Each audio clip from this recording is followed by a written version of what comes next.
Oke, Bismillahirrahmanirrahim. Assalamualaikum warahmatullahi wabarakatuh. Hello guys, ketemu lagi di Henduras Channel sharing knowledge untuk kita semua. Oke, pada kali ini kita akan melakukan webinar live tentang seri profesi informatika. Sekedar informasi, Henduras Channel ini tergabung dalam aliansi YouTuber Ekoji dan Raja Wali 34 yang mewakili seluruh provinsi yang ada di Indonesia.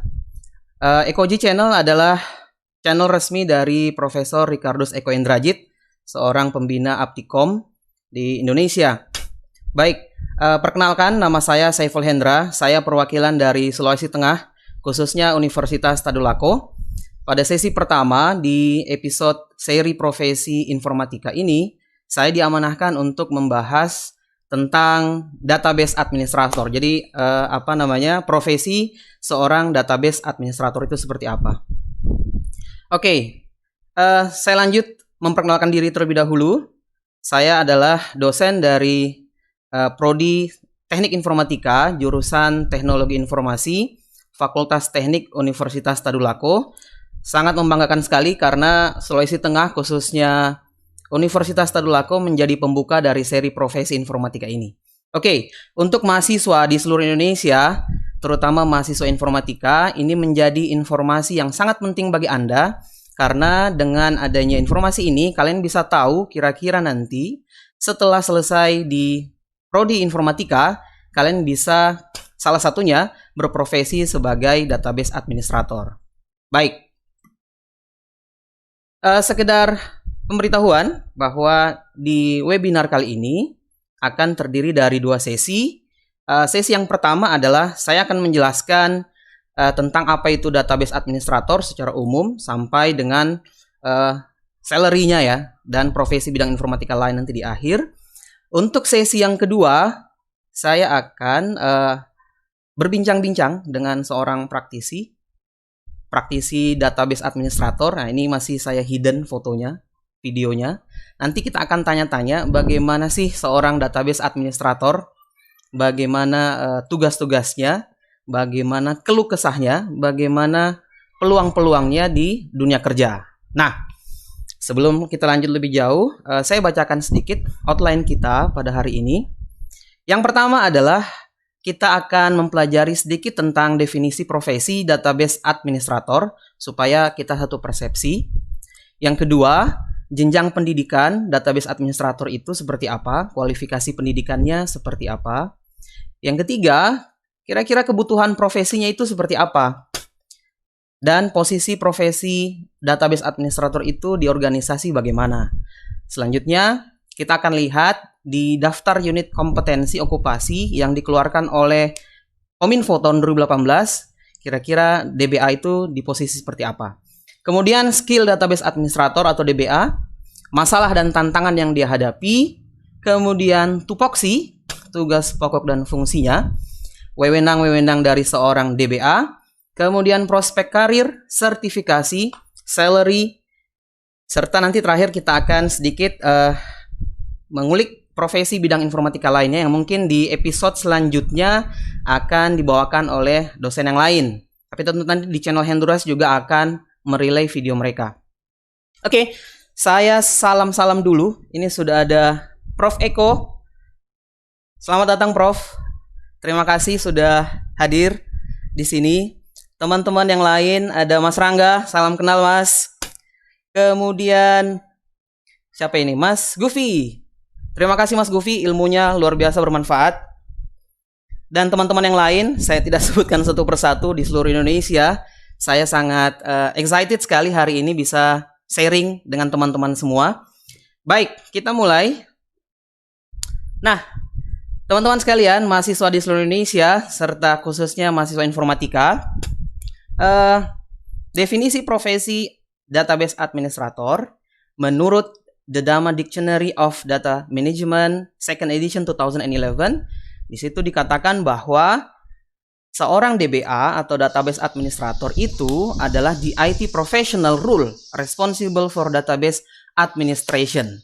Ya, jadi seorang profesional IT yang bertanggung jawab untuk mengadministrasi database. Entah itu di perusahaan, lembaga pemerintahan, atau perusahaan sendiri ya, mandiri.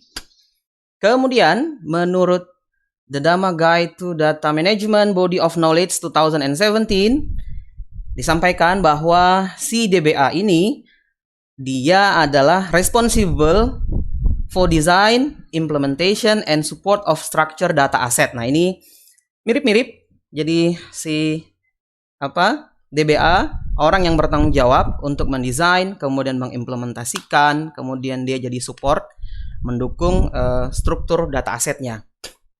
Nah, sedangkan menurut Internet and Information Technology Position Description Handy Guide 2015, di situ disampaikan bahwa DBA is who's responsible for managing the database and data dictionary of the enterprise, troubleshooting, and system management within technical services. Jadi sama ya, dia juga bertanggung jawab untuk melakukan managerial database, kemudian kamus data di perusahaan, kemudian dia juga melakukan troubleshoot kalau ada masalah-masalah, dan manajemen within technical services. Jadi dia juga melakukan manajemen terkait dengan hal-hal teknis.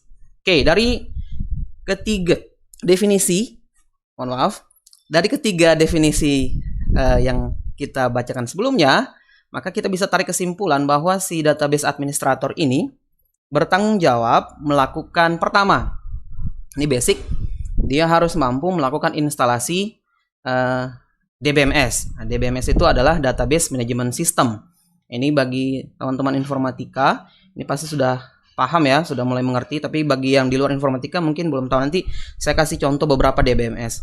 Kemudian melakukan konfigurasi, kemudian melakukan desain, administrasi, troubleshooting terhadap database management system. Nah, contoh dari database management system yang ada atau yang sering digunakan itu misalkan Oracle, kemudian MySQL, kemudian DB2, kemudian kalau yang dibundle dalam Microsoft Office, ya kita bisa bilang Access dan seterusnya. Itu yang familiar ya. Nah, jadi dia harus bisa melakukan hal ini semua. Lanjut. Sudah paham ya? Ops, sebelum saya masuk ke sini, ada selentingan juga di masyarakat, khususnya kalau saya mengajar di informatika, mereka juga kadang menyampaikan bahwa sama tidak database administrator dengan admin di perusahaan atau di swalayan misalkan atau di kantor. Nah, admin yang mereka maksud ini adalah admin user dari sebuah aplikasi. Jadi di sebuah aplikasi biasanya kan ada user levelnya administrator, kemudian user levelnya operator, user levelnya kasir dan segala macam. Itu berbeda dengan database administrator. Jadi user admin tadi itu tidak melakukan instalasi DBMS, tidak melakukan troubleshooting, dia hanya sekedar pengguna sistem, tapi levelnya administrator. Nah, kalau DBA itu dia bertanggung jawab tadi instalasi, konfigurasi, maintenance dan segala macam. Oke? Kita masuk di slide berikutnya tentang jenjang pendidikan seorang database administrator. Ya, kita belajar sedikit. Kira-kira kualifikasi pendidikannya ini seperti apa? Nah, seperti apa? Yang pertama atau yang paling umum di dunia kerja, biasanya requirement-nya itu minta yang strata 1 ya. Bidang ilmunya teknik informatika atau ilmu komputer. Kemudian ada manajemen informatika atau sistem informasi.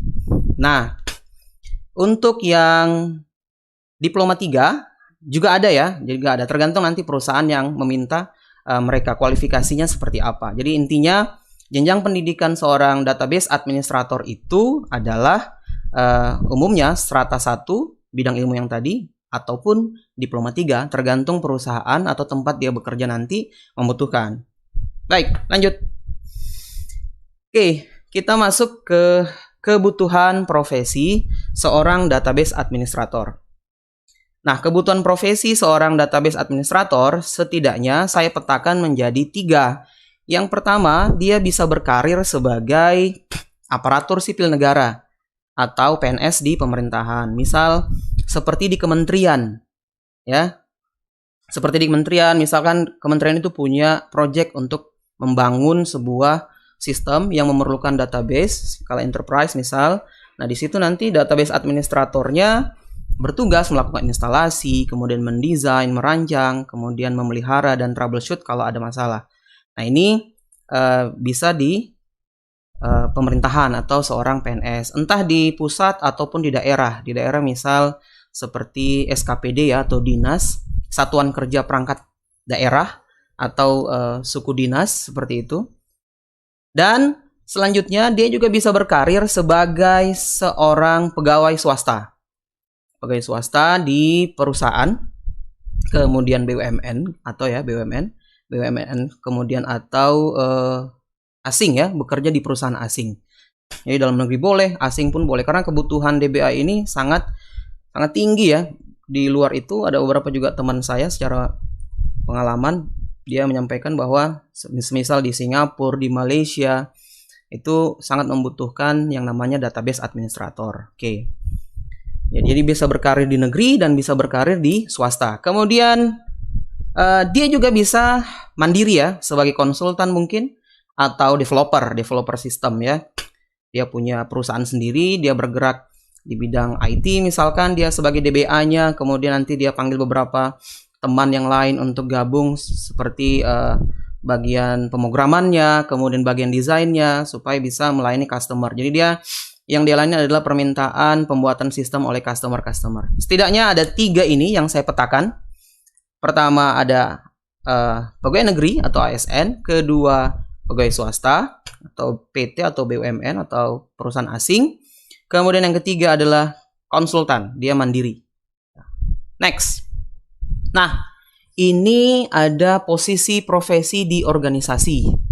Jadi kalau misalkan mahasiswa ini pengen tahu, misal sebenarnya nanti kalau saya bekerja di perusahaan sebagai database administrator, kira-kira bagaimana posisinya di organisasi. Oke, nanti seperti ini gambarannya. Jadi misalkan ada middle management di sini, ada bagannya, kemudian di situ posisinya ada di technical support. Jadi seorang database administrator itu di organisasi kurang lebih posisinya di technical support ya, seorang database administrator. Jadi kalian bisa tahu nanti kalau misalkan mau bekerja posisinya di mana. Ada jenjang karir? Ya tentu ada jenjang karirnya di perusahaan atau di pemerintahan. Oke, next.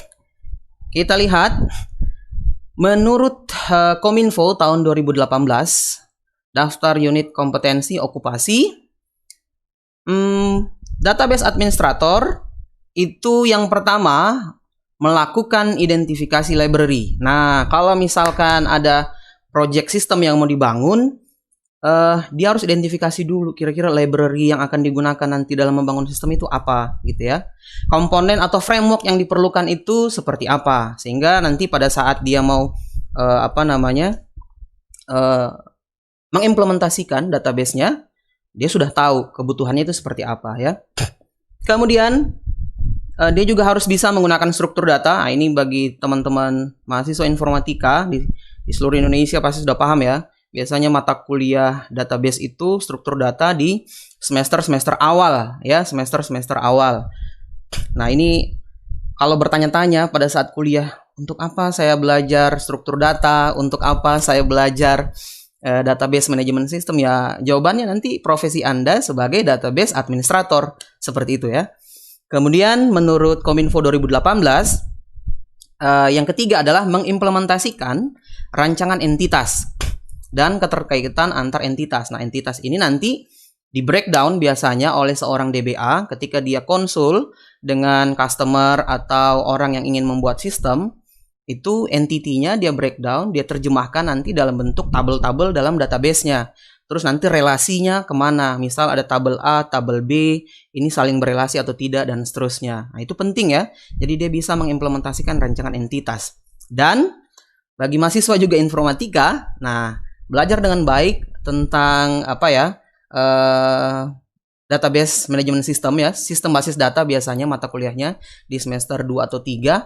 Nah, itu kan kita membahas juga tentang rancangan entitas, keterkaitan antar entitas. Nanti ketika Anda bekerja, maka skill Anda, kemampuan Anda itu dibutuhkan. Yang keempat, menggunakan spesifikasi program. Oke, spesifikasi program mungkin yang dimaksud di sini adalah bukan hanya DBMS-nya, tapi juga dari sisi perangkat lunaknya, katakanlah sistem operasi. Karena bisa saja kita nanti akan dituntut platformnya berbeda yang sering kita gunakan. Katakanlah kita mungkin sering pakai Windows, tapi ternyata DBMS-nya itu jalannya di Linux ya, misal kayak MySQL gitu ya.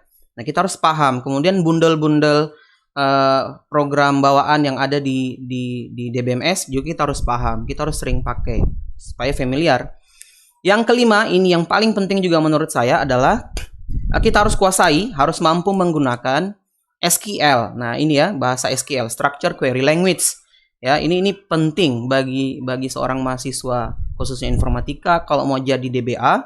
Jadi dia harus kuasai yang namanya Structure Query Language. Karena nanti pada saat kita mengimplementasikan DBMS, kita juga akan nanti melakukan pemanggilan-pemanggilan ya, query-query terhadap database kita di program. Kemudian kita juga jangan lupa dalam SQL tersebut nanti kan kita biasanya harus menguasai yang namanya DDL dan DML. Nah, itu yang di sistem basis data kan. DDL itu Data Definition Language, seperti misal create database, create table, dan seterusnya. Kemudian ada yang DML, Data Manipulation Language, ya, untuk memanipulasi language, insert apa gitu ya, update apa, dan seterusnya. Nah, itu gambaran-gambarannya. Jadi nanti pada saat kalian menonton video ini, atau setelah menonton video ini, setidaknya tahu, oh ternyata SQL itu kegunaannya untuk itu, supaya nanti di dunia kerja kita tidak kesulitan lagi untuk mengimplementasikan. Nah, yang keenam, tugas dari seorang DBA itu adalah merancang dan mengelola sistem backup. Nah, ini penting ya. Kalau di Sulawesi Tengah, khususnya Kota Palu, kemarin kan disaster ya, bencana alam. Nah, banyak perusahaan, banyak lembaga pemerintahan, khususnya kampus di Universitas Tadulako juga itu mengalami yang namanya dampak dari bencana. Nah, si database administrator dia harus punya kemampuan untuk merancang dan mengelola sistem backup. Kalau misalkan terjadi sesuatu dengan kantornya, kalau misalkan dia punya server database sendiri di kantor, atau misalkan di kampus atau di perusahaan, nah itu bagaimana nanti mengelola sistem backupnya? Setiap berapa kali, sehari atau berapa minggu sekali atau berapa bulan? Nah, ini harus dipersiapkan sedini mungkin. Sistem backupnya seperti apa? Jadi kalau nanti ada apa-apa, dia tidak kesulitan. Kalau misalnya nanti disaster, datanya bisa kita tarik lagi. Kemudian yang ketujuh, menyusun rencana pemeliharaan pusat data atau data center ya.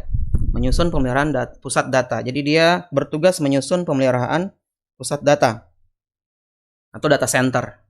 Oke, itu tadi 7 hal menurut Kominfo tahun 2018 tentang daftar unit kompetensi okupasi yang harus dimiliki seorang database administrator. Semoga semua sudah mengerti ya untuk sampai di slide ini.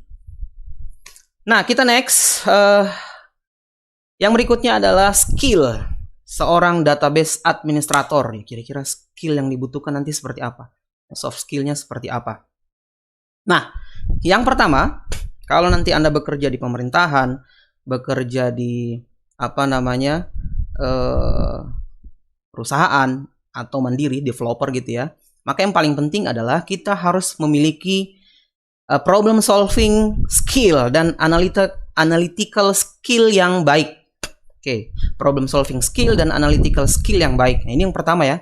Karena ingat, si DBA itu bukan orang yang problem maker atau troublemaker ya. Dia harus problem solving, menyelesaikan berbagai macam masalah. Dan biasanya di semester-semester awal untuk anak informatika itu dibekali dengan yang namanya algoritma dan pemrograman. Nah, algoritma dan pemrograman itu mata kuliahnya biasanya tugas-tugasnya itu adalah menyelesaikan berbagai macam masalah. Oke? Yang berikutnya adalah dia harus memiliki skill dalam komunikasi. Nah, ini penting. Teamwork dan negosiasi. Nah, ini penting. Jadi selain dia punya kemampuan teknis dalam bidang database atau DBMS, manajemen DBMS, maka si database administrator itu juga harusnya punya komunikasi yang baik sebagai orang yang dalam tim, bekerja dalam tim. Karena nanti kalau tidak punya komunikasi yang baik, bisa jadi proyek yang dibangun dengan teamwork itu tidak berjalan dengan lancar. Ya, misalkan customer butuhnya apa, kita buatnya apa. Ini kan sangat disayangkan kalau kita tidak punya komunikasi yang baik. Nanti takutnya selalu miskomunikasi. Oke, lanjut. Familiar dengan bahasa manipulasi data utama, dan juga hal-hal penting mengenai rancangan database. Jadi seperti yang saya singgung di awal, kita harus familiar dengan DDL, DML ya, Data Definition Language, kemudian Data Manipulation Language, apapun nanti DBMS-nya, setidaknya SQL, bahasa SQL-nya itu sudah kita kuasai. Jadi nanti kalaupun nanti migrasi, misal saya selama ini terbiasa dengan MySQL, bagaimana nanti kalau saya berpindah ke Oracle? Yang penting SQL-nya sudah dikuasai, nanti tinggal penyesuaian gitu ya. Jadi harus familiar. Nah, yang berikutnya, mampu untuk bekerja dalam deadline ya. Jadi harus deadline ya, harus mampu dalam deadline maksudnya yang ketat, dan juga bekerja di bawah tekanan, under pressure. Jadi banyak pekerjaan-pekerjaan sistem yang biasanya dikerjakan oleh seorang DBA itu punya waktu tertentu. DBA ya, deadline maksudnya. Ya, jadi DBA itu punya deadline. Misalkan sistem ini deadline-nya mana, sistem ini deadline-nya mana, dan seterusnya. Oke. Memiliki kemampuan untuk bekerja dalam tim ya, seperti yang saya singgung di awal tadi. Jadi dia harus mampu bekerja sama, teamwork ya. Tidak seperti prinsip tusuk sate ya. Kalau saya sering sampaikan di mahasiswa, mohon maafin ya, bukan bermaksud mengatai profesi yang lain, tidak. Tapi biasanya kan kalau di dalam perusahaan kita tidak kerja sendiri, itu kan harus bersama-sama, tidak seperti prinsip tusuk sate. Jadi dia sendiri yang potong dagingnya, dia sendiri yang tusuk satenya, dia yang melayani ya, itu dia semua. Itu agak kerepotan nanti kalau sistemnya besar. Nah, yang selanjutnya atau yang berikutnya adalah fleksibel dan mudah untuk beradaptasi. Nah, ini penting juga ya. Kita tidak menutup mata bahwa teknologi informasi, khususnya teknologi database itu berkembang terus. Atau misal platformnya berubah-ubah ya. Misal dulu kebutuhannya cukup desktop, kemudian saat ini sudah mulai masuk web kebutuhannya. Kemudian makin ke sini kebutuhan mobile juga semakin tinggi, maka si DBA juga harus melakukan upgrading atau up to date terhadap teknologi-teknologi tersebut. Jadi dia harus fleksibel dan mudah untuk beradaptasi sehingga nanti tidak kesulitan ketika bekerja. Oke, jadi lumayan harus punya kemampuan ya di sini ya. Nah, skill berikutnya dari seorang database administrator adalah memiliki kemampuan untuk menciptakan serta memelihara relasi yang baik dengan kolega maupun customer. Nah, ini sama ya dengan slide sebelumnya, hampir sama. Jadi dia harus punya hubungan yang baik, tidak cepat tersinggung ya, tidak menyimpan perasaan tidak enakan ya sama orang lain, terutama dengan kolega dan customer, supaya proyeknya bisa berkesinambungan seperti itu. Lanjut. Memiliki kepekaan terhadap bisnis dan memahami persyaratan bisnis dalam IT. Oke, dia harus punya sense. Jadi dia harus punya kepekaan terhadap bisnis yang berjalan seperti apa, nanti dia implementasikannya dalam DBMS itu seperti apa. Mampu untuk selalu mengupdate dengan tren pengembangan dalam teknologi baru. Jadi dia harus punya kemampuan up to date dalam tren pengembangan teknologi. Itu yang saya singgung di awal tadi ya, sebelumnya, bahwa dia harus selalu update. Jangan-jangan nanti ke depan pengennya seperti ini, dia harus penuhi. Jadi dia harus update tren terkininya.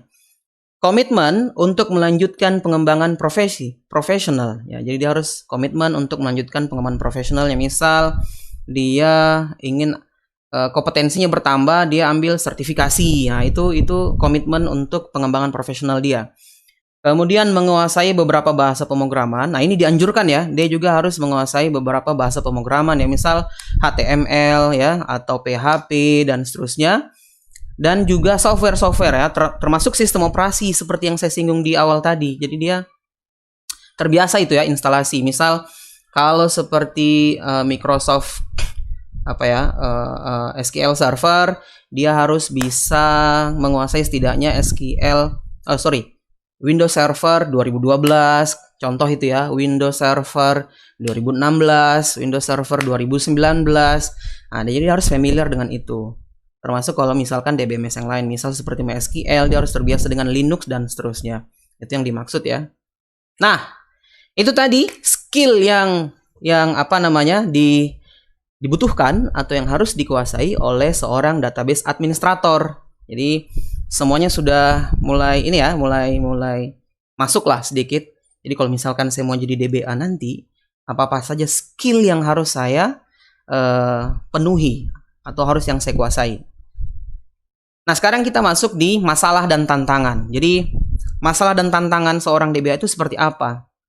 Nah, ini saya kutip dari Internet and Information Technology Position Description Handy Guide 2015. Jadi menurut buku tersebut bahwa masalah dan tantangan si DBA, yang pertama masalahnya adalah perangkat keras komputer dan perangkat lunak sistem operasi merupakan pusat kegiatan dari teknologi informasi di perusahaan atau di lembaga pemerintahan.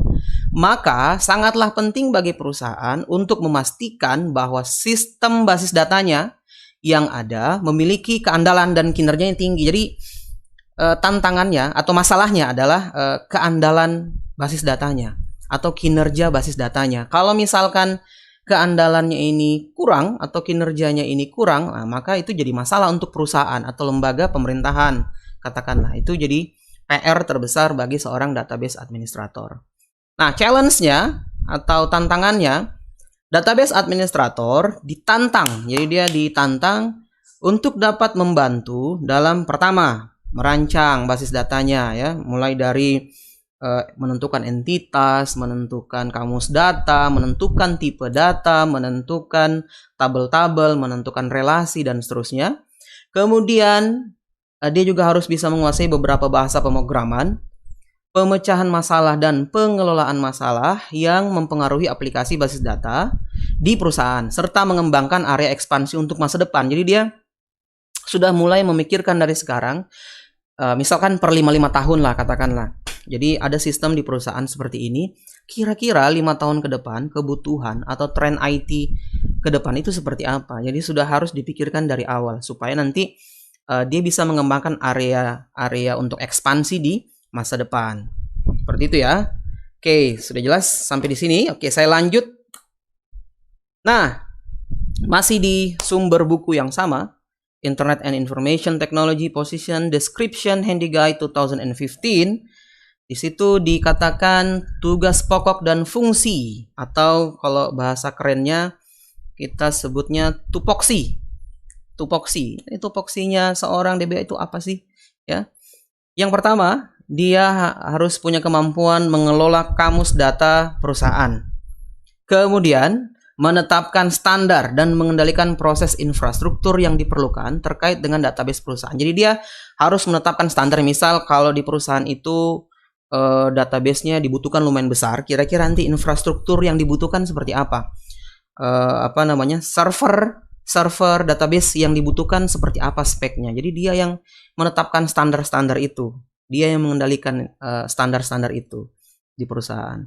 Kemudian membantu dalam pemecahan masalah dan dukungan teknis, dukungan sistem teknis, kelompok pemrograman basis data, termasuk pemantauan pelaporan kegiatan kelompoknya. Jadi kalau dia bekerja di perusahaan atau di lembaga pemerintahan, maka dia harus punya kemampuan untuk melakukan pemantauan dan pelaporan, karena dia kan bagian daripada tim ya, bagian dari tim atau teamwork. Membantu dalam kegiatan sehari-hari anggota kelompok pemrograman basis data. Iya, benar.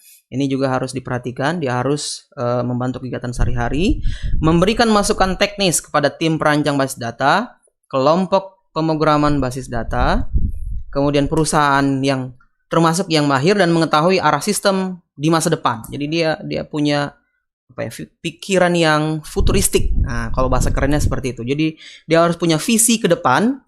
Kira-kira nanti seperti apa ini perkembangan sistem yang dibutuhkan di perusahaan.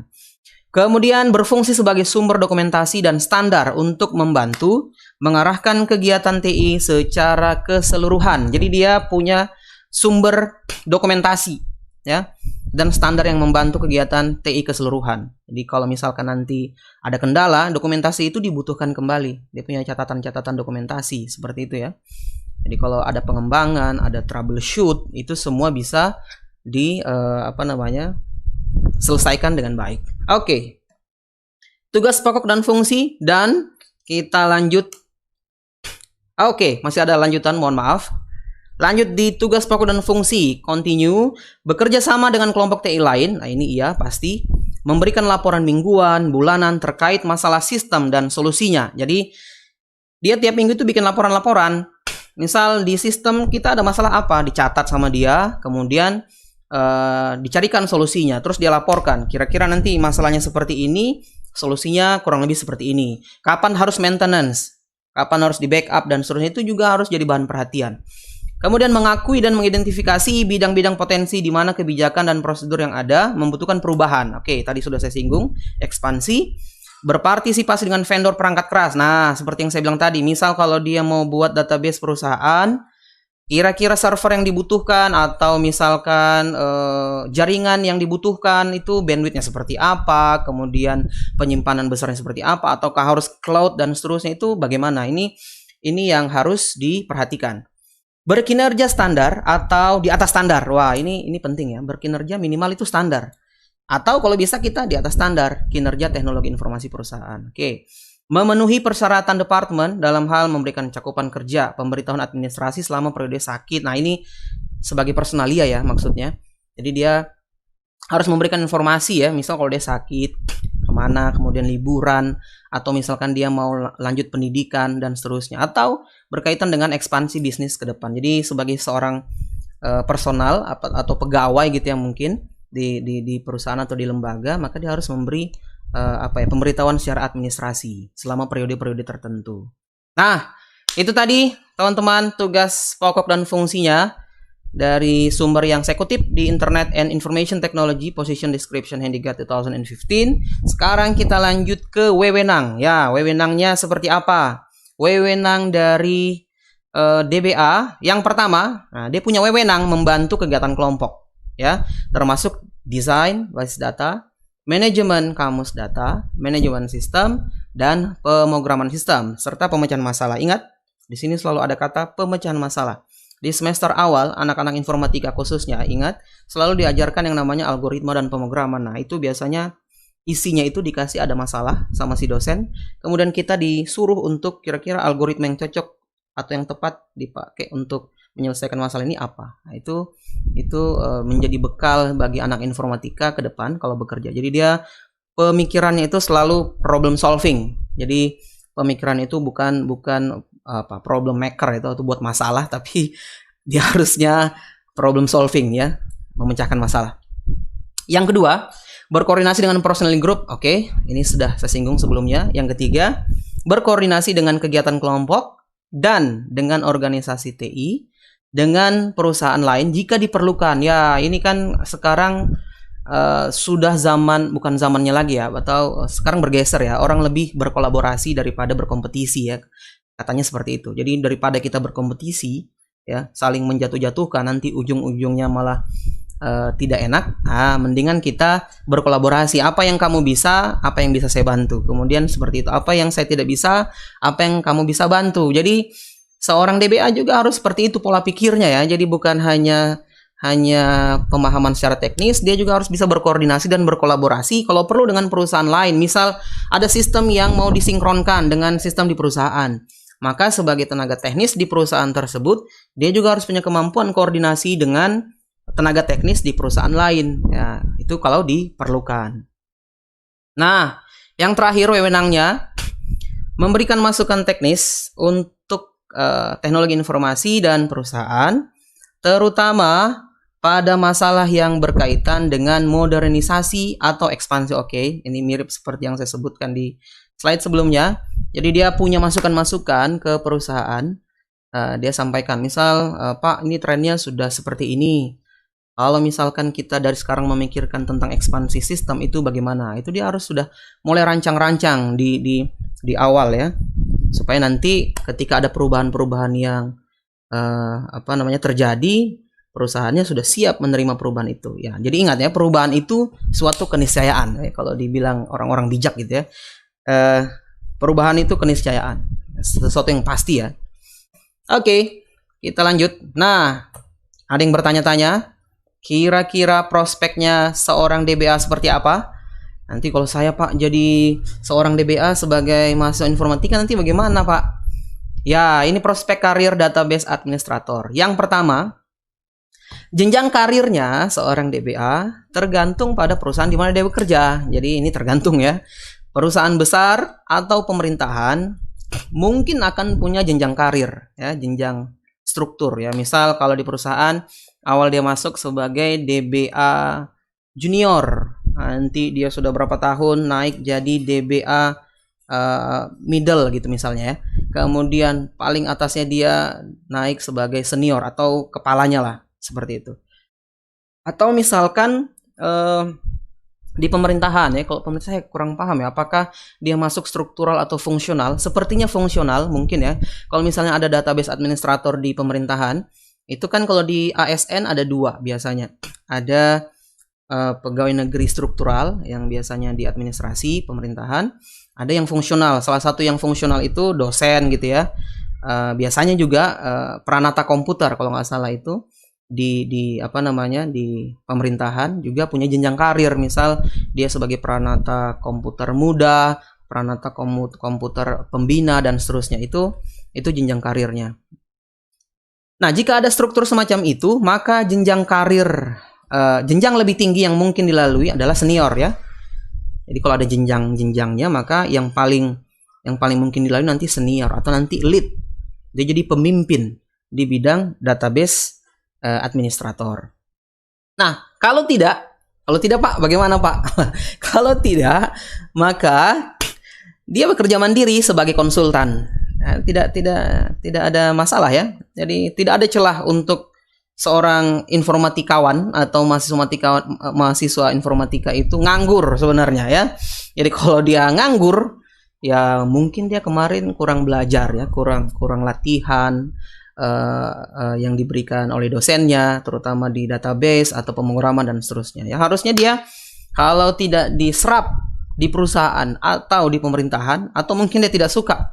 Karena ada juga orang yang saya nggak mau Pak bekerja di perusahaan, saya nggak suka, atau nggak mau Pak jadi seorang PNS, saya lebih sukanya fleksibel punya perusahaan sendiri. Ya boleh, dia bisa bekerja sendiri sebagai konsultan maybe, atau kontraktor atau developer, itu bisa saja, sah-sah saja. Itu prospek karirnya ya. Jadi sangat menjanjikan ya kalau menurut saya database administrator, dan dibutuhkan selama masih ada komputer dan sistem yang dibangun, maka selama itu database administrator juga pasti dibutuhkan dimanapun Anda berada. Oke, jangan takut. Nah, muncul pertanyaan. Kalau yang saya sampaikan di awal tentang jenjang pendidikan itu kualifikasi pendidikan. Kualifikasi pendidikan biasanya didapatkan dari pendidikan formal. Misal kuliah diploma 3 informatika, kuliah S1 strata 1 sarjana strata 1 bidang informatika, atau ya seperti itu ya. Jadi pendidikan formal. Tapi kalau untuk sertifikasi ini hubungannya dengan kompetensi. Nah, kompetensi. Jadi dia berkualifikasi dan punya kompetensi. Kompetensi itu dibutuhkan dan dibuktikan dari yang namanya sertifikasi. Siapa yang keluarkan? Nah, biasanya yang keluarkan adalah provider. Misal, di sini ada contohnya IBM Certified Database Administrator. Ya, DB2 untuk Linux, untuk Unix atau Windows. Atau Oracle. Nah, itu ada 3 ya. Oracle Certified Associate atau OCA, Oracle Certified Professional atau OCP, dan Oracle, itu Oracle ya, bukan Oracle. Oracle ya, Certified Master atau OCM. Itu yang paling tinggi, Master. Kemudian ada juga yang Microsoft punya ya, Microsoft Certified Solution Associate atau MCSA. Kemudian Microsoft Certified Solution Expert, dan yang terakhir adalah Microsoft Certified Solution Master, dan lain-lain. Jadi ini hanya contoh saja ya. Masih banyak lagi contoh-contoh sertifikasi yang dimiliki oleh beberapa provider terkait dengan DBMS. Jadi tinggal kita. Kalau ditanya bagaimana cara mendapatkannya, nah biasanya di website Udemy itu ada juga ya pelatihan, kita training pelatihan gitu ya, kemudian dites dapat nggak sertifikasinya. Atau di Indonesia ada Brandmatic, itu saya pernah lihat, Brandmatic juga masuk. Kemudian kalau kita di kampus, syukur-syukur kampus kita bekerja sama dengan provider ini ya, Microsoft atau vendor-vendor ini, Oracle ya, dan seterusnya, IBM. Maka biasanya jauh lebih murah. Kalau misalkan kita pelatihan langsung, kalau semakin sedikit pesertanya kadang semakin tinggi. Tapi kalau misalnya makin banyak makin enak. Atau antar lembaga punya kerjasama, itu jauh lebih baik. Jadi misal mahasiswa tidak perlu nunggu lulus dulu. Jadi misal dia semester 3 berani untuk ngetes Oracle Certified Associate yang terkoneksi dengan kampusnya, silakan ikut ya. Kalaupun bayar ya bayar saja, biasanya nggak terlalu mahal karena kalau mandiri itu jauh lebih mahal. Tapi kalau di apa namanya, kalau di kampus itu biasanya sudah ada kerjasama. Syukur-syukur kalian bisa dapat beasiswa. Oke? Itu ya. Jadi sudah ada kualifikasi, kemudian ada kompetensi. Kita lanjut. Nah, ini mungkin yang ditunggu-tunggu. Ya, saya ambil ini dari situsnya okezone.com. Oke. Gaji untuk tingkat pemula berada di angka 4 juta rupiah. Tapi ini tergantung sih sebenarnya di mana kita bekerja ya. Nah, di situ ada tetapinya. Ini mungkin rata-rata. Saya nggak tahu bagaimana situs ini melakukan penentuan ini. Tapi bisa lebih sebenarnya. Atau mungkin juga bisa di bawahnya sedikit. Cuma kalau kita punya sertifikasi, biasanya kita bisa negosiasi. Jadi kita bisa negosiasi mengenai salary saya Pak, nanti kira-kira di kisaran berapa. Nanti biasanya dia tanya, Anda mintanya berapa? Tinggal tergantung Anda mau negosiasi tentang salary ini seperti apa. Oke ya. Jadi untuk pemula itu biasanya kisaran 4 juta menurut situs ini. Kalau sudah semakin berpengalaman biasanya ya semakin tinggi. Nanti juga kalau apa namanya, kita mandiri, nah itu biasanya jauh lebih baik, jauh lebih besar, walaupun tergantung banyaknya project atau tidak. Misal saya mandiri Pak, ya berarti fee-nya tergantung besaran profit dari project yang didapatkan. Itu bisa jauh lebih besar biasanya. Oke.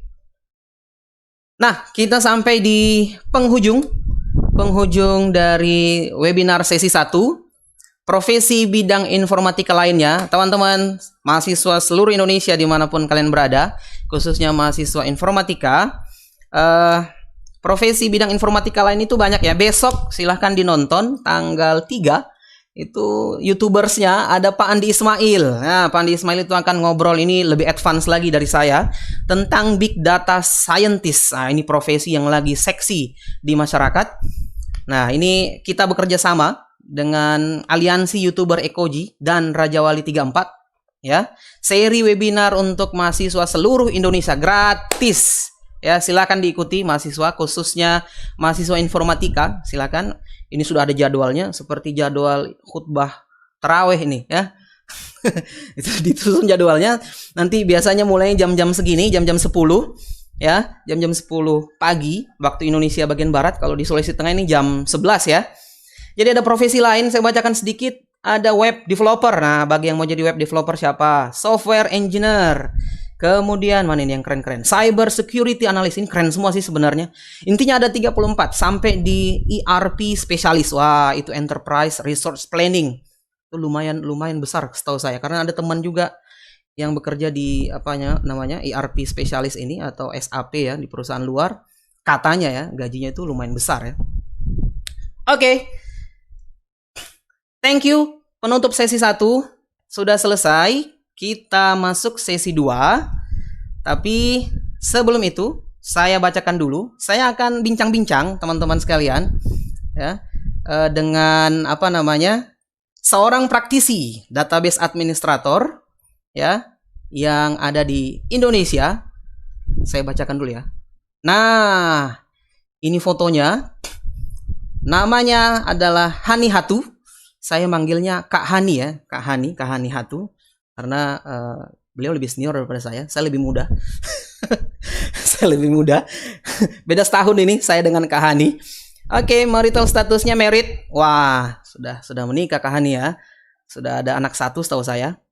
Kemudian birth date-nya November 16 1986.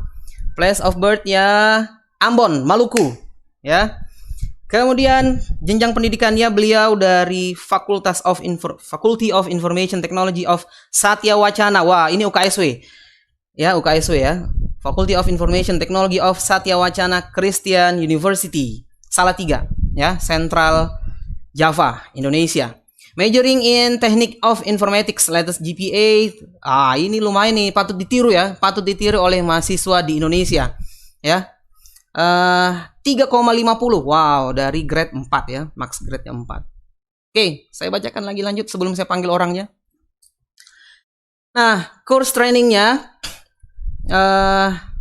Oracle Administration Workshop. Nah, yang pertama di FTI ya, ini yang saya singgung tadi ya. Jadi kalau di UKSW sepertinya sudah ada kerjasama dengan Oracle ya. Ini dari tahun 2008. Wah, keren ya, sudah 12 tahun yang lalu ya, 12 tahun yang lalu. Kemudian Oracle SQL Fundamental. Nah, itu tahun 2006. Oh, 2006 ya. Oke. FTI UKSW Salatiga. Oke, ini kayaknya sepertinya di kampus ya, Kak Hani. Kemudian Microsoft SQL Server 2008 ya, SQL Server 2008, Implementation and Maintenance 2016. Oke. Itu kurikulum beliau yang course training. Working experience. Nah, siapa tahu nanti mahasiswa pengen tahu ini pengalamannya Pak, pengalamannya lumayan ini pengalamannya. Working as an apprentice. Susah saya nyebutnya. PT Telkom Kendatel Ambon. Wah, beliau ternyata orang Ambon ya. Jadi dia kayaknya sempat kembali ke Ambon sepertinya. Kemudian November 2008, Maret 2010, working as junior developer at PT Pura Barutama, focus in Power Builder and Oracle Developer, Kudus. Wah, keren ini. Kemudian Maret 2010, Mei 2012, working as an junior developer at PT Dumanis Indotech, focus in BI reporting. Wah, seperti apa itu BI reporting ya? Nanti kita tanya-tanya saja. Kemudian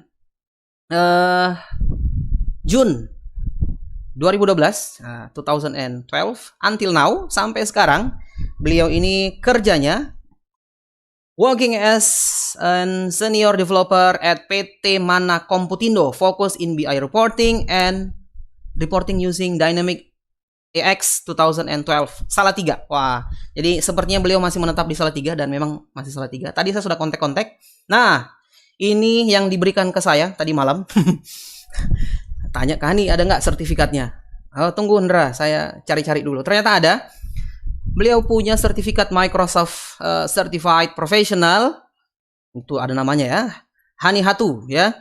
Has successful complete the requirement to be recognized as Microsoft Certified Professional. Wah, keren ini ya. Sebagai seorang profesional dan praktisi. Ada lagi Microsoft Certified Technology Specialist. Wah, ini keren lagi nih. Saya nggak tahu tahun berapa ini. 2016. Kalau yang ini sama 2016 ya, di waktu yang sama. Nanti kita tanya berapa biayanya ini. Certified Technology Specialist. Oke, SQL 2008. Nah, selanjutnya sebelum saya panggil orangnya, ya, project experience-nya Kak Hani Hatu. Wah. Yang pertama, dia working as BI designer and reporting for PT Fitzmills Indonesia. Dan lupa nih, tahunnya tahun berapa nanti kita tanya ya. Reporting programmer and project for, wah banyak itu ya. PT Indonet Jakarta, PT Data Center Indonesia, PT Taruna Kusuma Purinusa, ya, PT Sritex, ya. Kemudian PT Kusuma Putra, Pamor Spinning, Mills, ya. Prima Yuda, Adi Kusuma Kencana, kemudian Bitretex dan Hoya Indonesia, terakhir di PT Sinar Panca Jaya Semarang. Oke, cukup kurikulum vitae-nya ya. Sayang beliau sudah menikah. Bagi anak-anak informatika yang putri, dipupus lagi harapannya ya, pupus harapan. Oke, kita panggil beliau Kak Hani Hatu. Selamat siang Kak Hani. Kak Hani. Mana nih? Iya, selamat siang Kak Hani. Wah, halo, mana nih? Boleh videonya dimunculkan Kak Hani? supaya teman-teman lihat. Oke. Oke, wah, ini saya Kahani, apa kabar? Sehat-sehat kan ya, alhamdulillah. Oke, tadi saya menjelaskan apa ya tentang database administrator Kahani. Nah, ini kan salah satu bidangnya Kahani sih sebenarnya, walaupun tadi Kahani sempat ngobrol ya, saya nggak murni-murni amat database administrator, tapi apa namanya ya, setidaknya ada pengalaman lah Kahani ya di bidang DBA ya, walaupun memang apa tidak pure katanya ya. Cuma saya tertarik tentang profilnya Kahani. Saya mau tanya dulu, nih sudah berapa lama bekerja di apa ya, software house kah namanya atau seperti apa Kahani? Silakan. Di CV saya Ya. mulai terjun ke dunia industri IT programmer itu mulai dari tahun 2008. 2008 ya? Di mana? 2008 itu awal saya kerja tuh di PT Pura, itu PT Pura Pertama. Oke. Kerja sekitar 1,5 tahun, saya keluar, saya pindah ke Salatiga. Oke. Jadi mulai 2008 itu setelah Kahani ini ya selesai kuliah. Lulus ya. Berarti 2003 kan tadi CV-nya 2003 sampai 2007. Terus 2008-nya bekerja di yang pertama tadi ya? Sebenarnya itu ya ini sharing aja buat teman-teman mahasiswa. Biasanya kan kita stuck itu kalau sudah di skripsi. Ya. Nah dulu saya itu skripsi itu 1 tahun itu saya main. Jadi Wah. saya tidak bikin apa-apa, saya memang betul-betul main. Nah jadi 2007 saya sudah selesai kuliah, 2008 itu saya masih banyak sibuk sama kegiatan-kegiatan kampus, jadi asisten dosen dan sebagainya, karena skripsi saya itu kan masih mendapatkan uang dari situ. Akhirnya skripsi saya telantarkan sekitar 1 tahun. Nah, 3 bulan terakhir itu baru saya mulai ngajar untuk skripsi, jadi mulai kerja itu 2008. Oke, jadi sempat jadi asisten dosen juga Kahani ya? Ya. Wah, keren. Ini contoh yang baik. Beliau praktisi, tapi juga ada background akademisinya. Sudah pernah ngajar sebagai asisten dosen. Ya. Oke, selanjutnya Kahani, saya mau tanya, lama bekerja.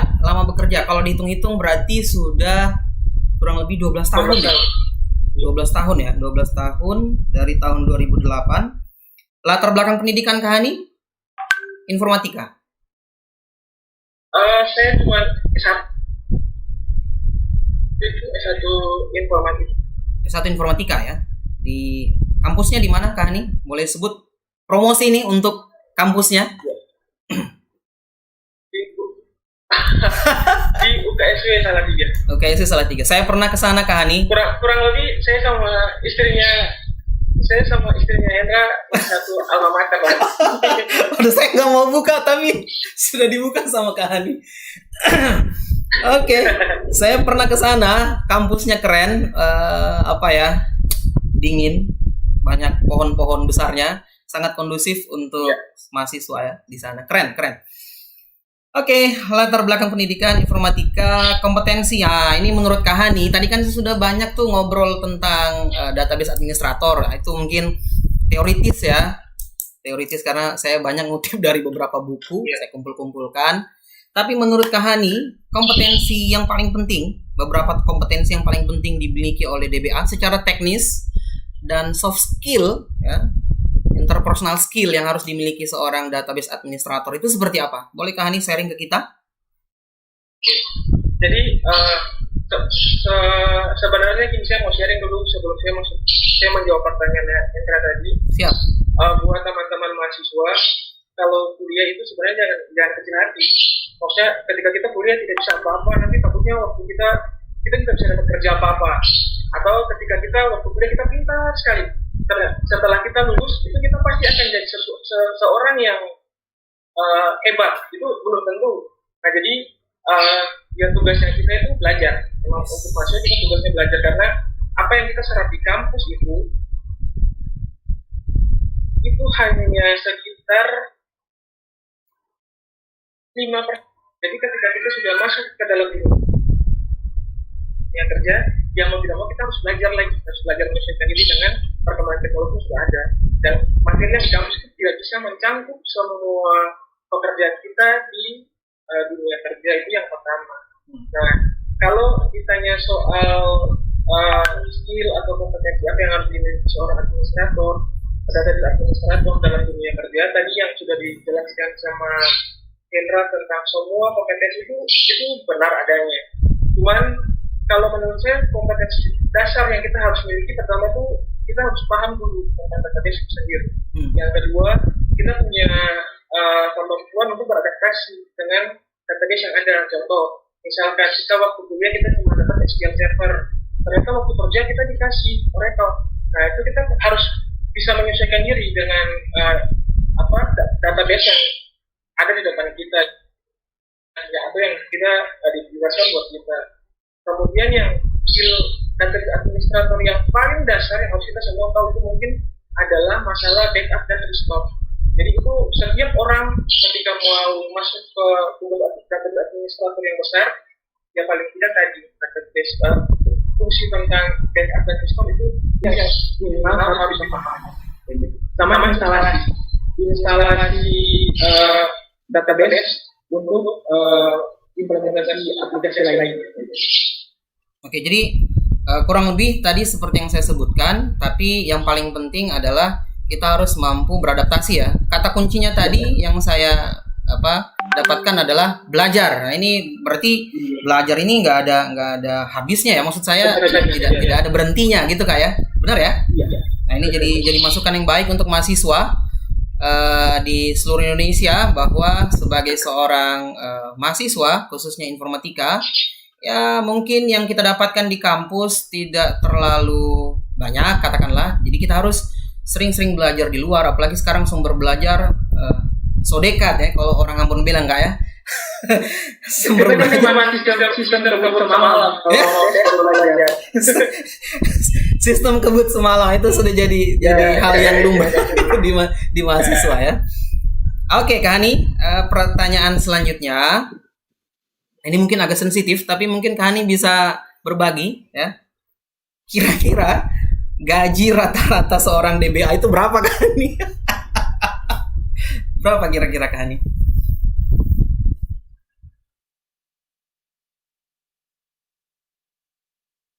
Halo? Kalau balik lagi ya ke perusahaan itu gajinya, halo? Ya, oke. Dengar, oke. Kalau kita belajar, kita bekerja di perusahaan yang bonafit, itu gaji kita bisa tinggi. Awal-awal pasti bisa tinggi. Tapi kalau kita awal-awal kerja di perusahaan yang istilahnya yang biasa saja, itu gajinya kita tidak terlalu tinggi. Nah, kalau setahu saya, rata-rata gaji untuk administrator mungkin sekitar 5-15 juta bisa. Semakin tinggi kualifikasi yang kita punya, itu akan semakin tinggi gaji yang kita minta. Dan di Indonesia kan juga untuk database administrator itu kan sangat dibutuhkan. Jadi minimal satu perusahaan kita punya satu orang database administrator yang tugasnya untuk mengatur database supaya bisa berjalan dengan baik.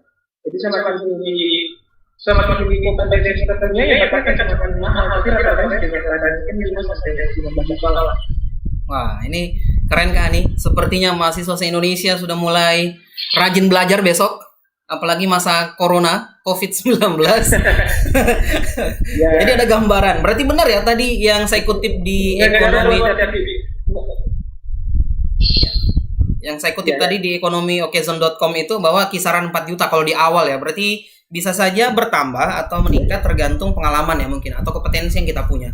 Baik, terima kasih Kak Hani. Selanjutnya kira-kira sertifikasi apa yang harus dimiliki oleh seorang DBA ya? Misal kalau saya jadi pemula atau beginners, kira-kira apa dulu yang harus saya penuhi Kak Hani supaya saya punya modal yang cukup nanti di dunia kerja?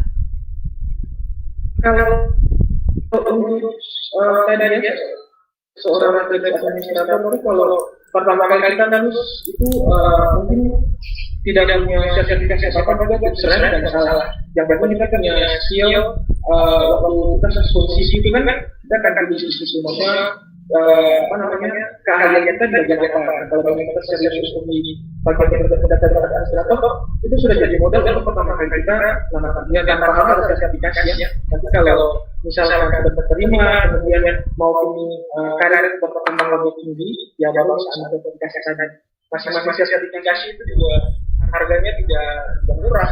Sertifikasi itu biayanya mungkin sekitar 2 juta ke atas dan itu satu kali tes ketika tes gagal ya sudah tes lagi dari awal bayar lagi dari awal. Jadi untuk pemula kalau saran saya belajar dulu saja perdalam skill tentang database administrator. Nanti di CV-nya ditulis saja keahliannya di database administrator pasti sudah mungkin akan dipertimbangkan oleh perusahaan untuk menerima sebagai database administrator. Nanti ketika sudah bergabung baru perlahan-lahan mulai update skill kemudian baru bisa sertifikasi. Tapi kalau mau langsung sertifikasi tidak apa-apa. Kalau Oracle itu kan kita harus mulai dari OCA itu Oracle Certified Associate.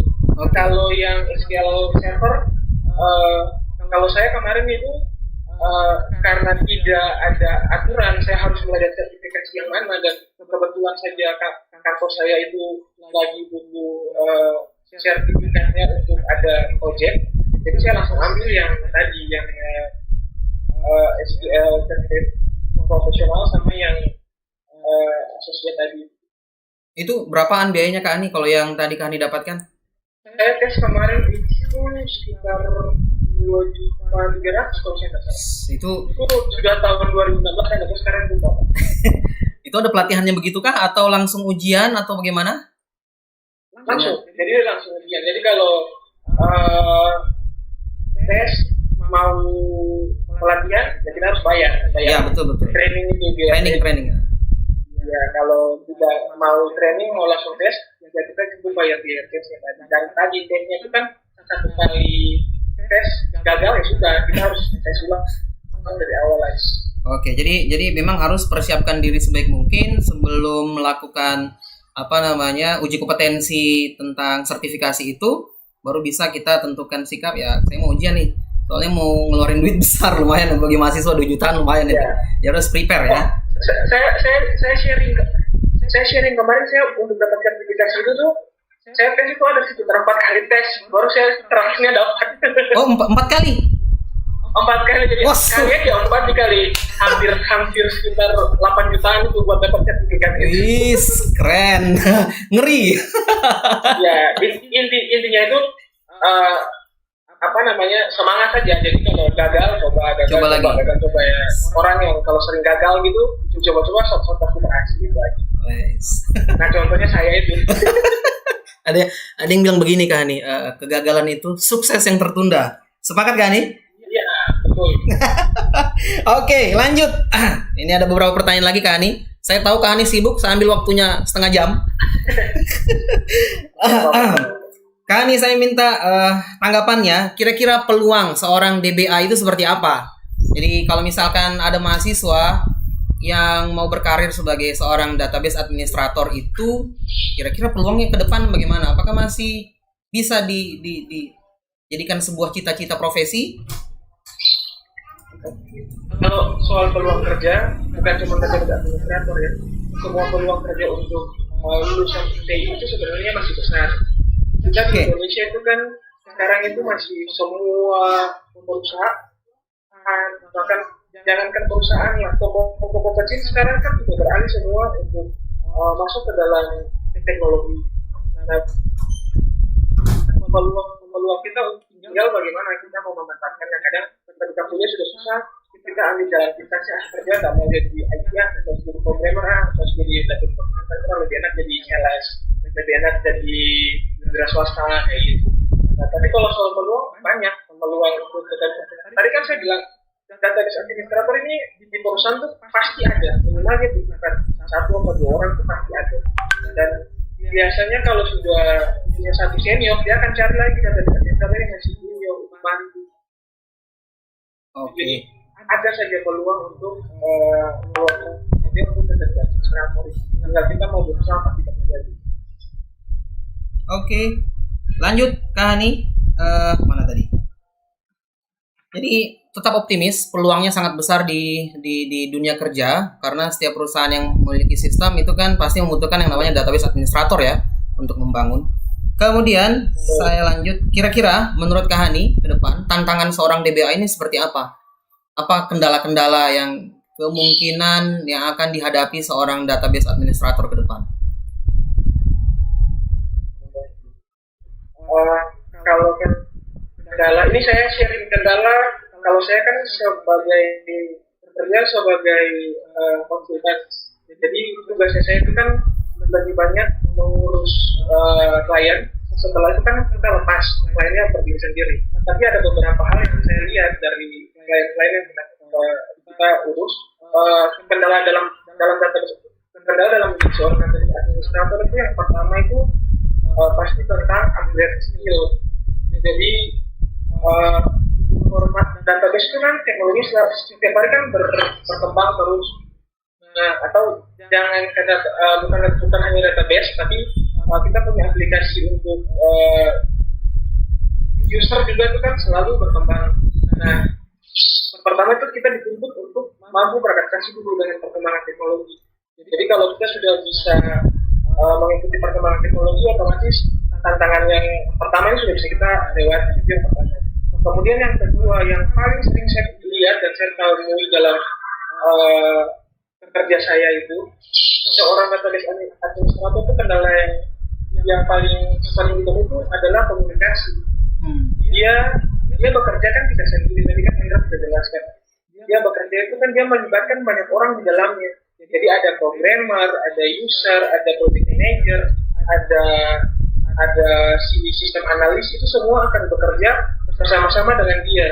Nah, semua ide itu akan mereka tuangkan. Jadi mau bikin aplikasi tentang ini, semua ide mereka maunya kayak gini. Nah, bagaimana seorang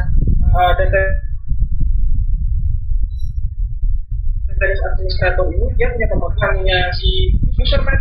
Jadi dia punya kemampuan untuk kalau saya mau bikin perancangan, mulai dari perancangan database ya. Kalau saya mau bikin perancangan database, kira-kira rancangannya seperti apa supaya semua kebutuhan informasi user itu bisa terpenuhi.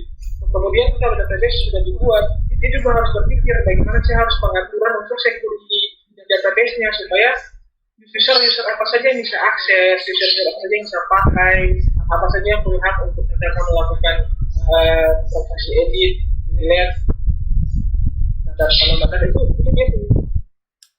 dia punya tantangan yang paling susah ya, komunikasi dengan semua komponen untuk mengakomodasi semua kebutuhan user tadi.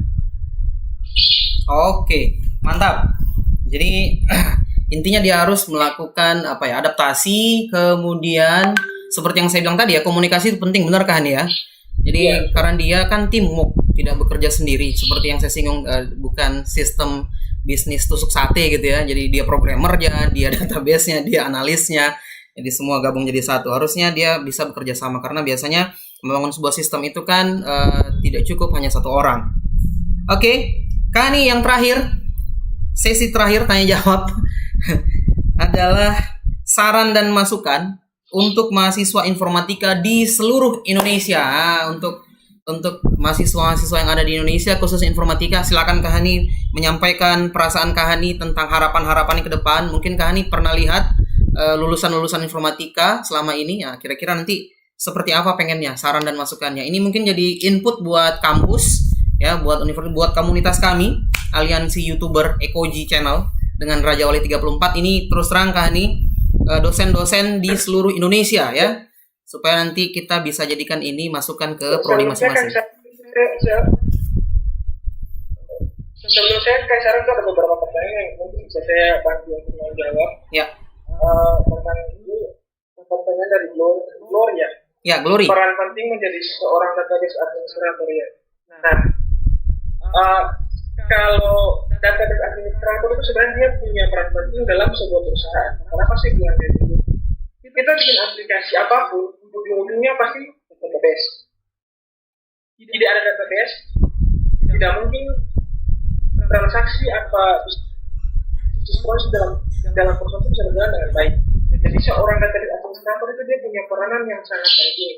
Nah, peranan yang penting ini harusnya diimbangi dengan sikap atau etika yang baik juga. Jadi gini, misalkan saya kerja di satu perusahaan, saya sebagai database administrator yang senior, setelah berjalan 5 tahun kok saya tidak punya kenaikan gaji, saya tidak punya hubungan karir yang bagus, saya keluar saya jual data kerja ke perusahaan lain, itu bisa, tapi itu tidak sesuai dengan etika profesinya kita. Nah, oleh sebab itu kadang saya bilangin berkesinambungan dengan pertanyaan, kalau ada tantangan, itu mungkin itu salah satu tantangan dalam kita punya karir sebagai pekerja, mampu untuk kontrol kita punya diri sendiri kayak gitu. Jadi ada hal-hal yang memang harus kita share, ada hal yang tidak bisa kita share sebagai seorang data administrator, karena data semua perusahaan, data dalam sebuah perusahaan itu tidak yang pegang gitu. Ibaratnya kalau saya mau nakal, saya hapus bisa gitu, tapi kan tidak seperti itu. Seorang pekerja administrator itu tidak mempunyai etika yang seperti itu. Kalau melakukan seperti itu kita sudah melanggar etika profesi seorang IT. Jadi kita sebagai seorang pekerja itu punya peranan yang besar dalam sebuah perusahaan. Kemudian kalau punya masalah, biasanya kita harus share dengan orang lain. Masalah yang paling sering kita dapatkan dalam pekerjaan database administrator adalah virus. Makanya tadi saya bilang skill awal yang harus kita punya itu adalah backup dan restore. Kalau kita sudah punya skill backup dan restore, itu ketika di besok hari itu ada masalah, kita sudah tahu penanganannya seperti apa.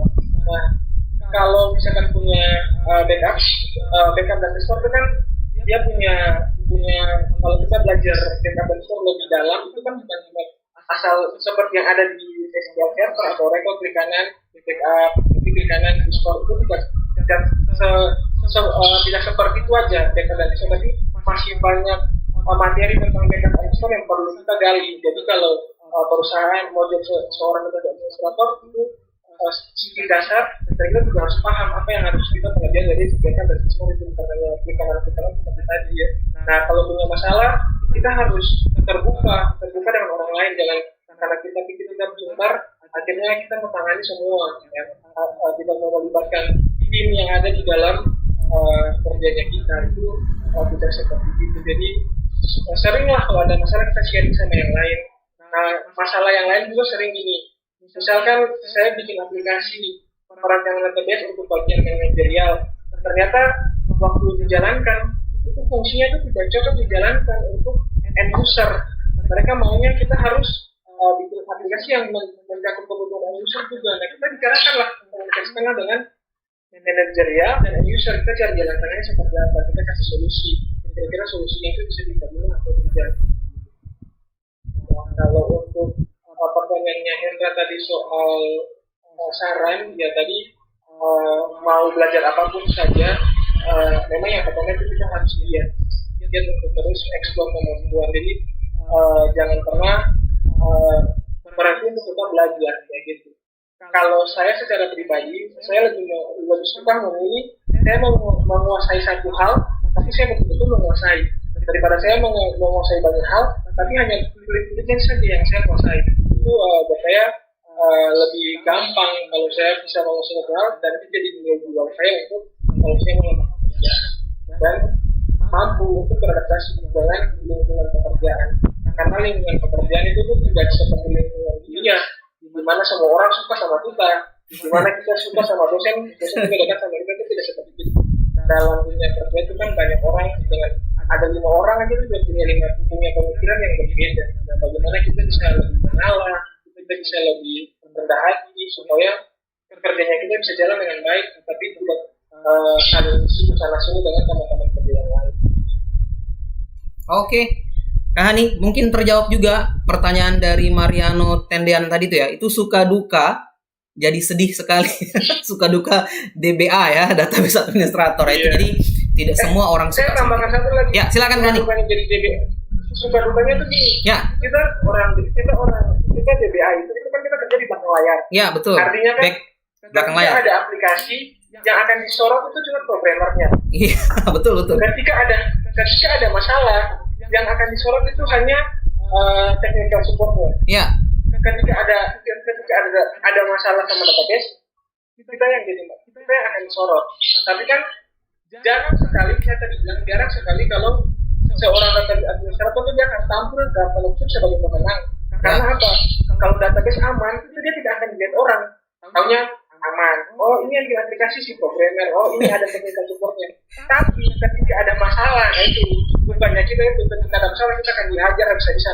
Ini database gini, kita itu. Oh salah satu satunya jadi database administrator. Ini curhat sesi terakhir curhat ya Kak Hani. Oke. Ya. Terima kasih banyak Kak Hani. Kurang lebih setengah jam saya minta waktunya. Sebenarnya tadi saya mintanya sesi 1 itu 30 menit, sesi 2-nya 30 menit, jadi pas 1 jam. Tapi ini sudah kelewatan. Asik sekali dengan Kak Hani. Mohon maaf Kak Hani mengganggu kerjanya. Silakan dilanjutkan. Salam sama keluarga, salam sama Kamaria, salam sama Evan. Mudah-mudahan sehat-sehat selalu masa-masa Covid seperti ini. Terima kasih banyak Kak Hani. Saya close dulu ya. Selamat siang Kak Hani. Oke, iya. Selamat siang.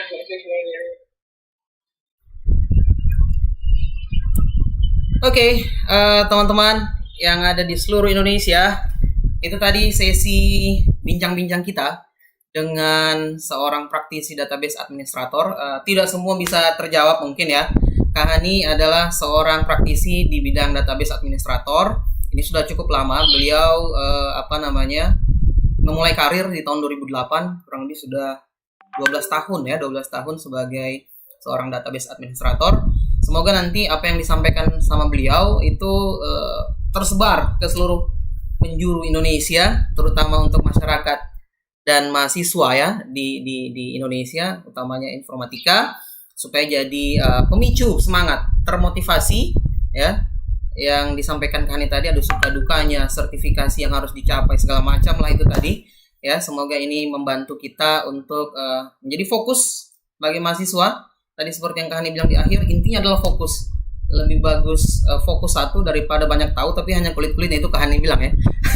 Dan quote terakhir dari Kak Hani, jangan berhenti belajar ya. Jangan berhenti belajar, karena kalau kita berhenti belajar maka tidak akan bisa mengikuti perkembangan ya, terutama di bidang teknologi informasi ya. Ya kita tahu sendiri bahwa perkembangan di teknologi informasi itu sangat cepat. Otomatis kita dituntut harus bisa beradaptasi dengan baik. Oke. Seluruh pemirsa Henduras Channel dimanapun Anda berada, itu tadi webinar kita live pada hari ini dengan sesi profesi ya, profesi informatika ya. Ini episode pertama. Henduras Channel tergabung di aliansi YouTuber Ekoji dan Raja Wali 34. Ini adalah aliansi kita ya. Dan episode kali ini saya merasa terhormat karena Sulawesi Tengah, khususnya Universitas Tadulako, saya bacakan lagi program studi saya Teknik Informatika, jurusan Teknologi Informasi, Fakultas Teknik, merasa berbangga diri karena ditunjuk menjadi pembuka dari seri profesi informatika ini. Sekian dari saya, mohon maaf kalau ada kesalahan kurang lebih dan lebihnya.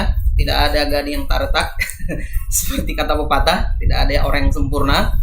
Mohon maaf sekali lagi kalau ada salah-salah kata. Sekian dari saya, Henduras Channel. Assalamualaikum warahmatullahi wabarakatuh and see you.